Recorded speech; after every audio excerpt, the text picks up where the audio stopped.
Une vie motivée par l'essentiel, qu'est-ce qui te fait le plus plaisir? De quelle œuvre tires-tu le plus ta satisfaction?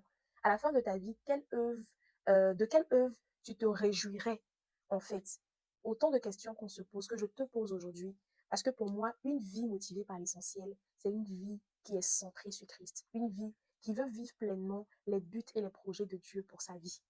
Une vie motivée par l'essentiel, elle ne s'attarde pas sur les choses de ce monde. Elle s'attarde sur ce que Dieu veut pour elle. Quel est le plan de Dieu pour sa vie? Et une fois qu'elle capte la pensée de Dieu pour sa vie, les projets de Dieu pour sa vie, elle se donne les moyens d'atteindre le but. Si tu ne connais pas ta destinée, cherche-la dans la présence de Dieu.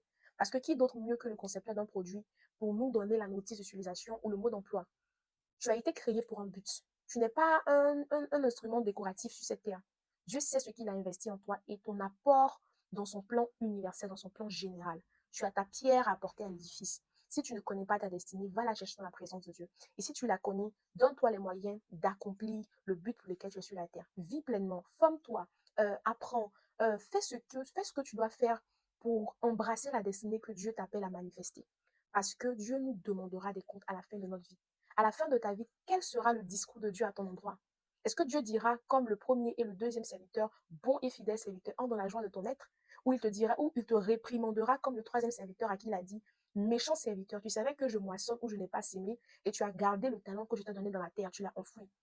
Je prie pour que Dieu ait un témoignage merveilleux à notre endroit, qu'il nous dise bon et fidèle serviteur.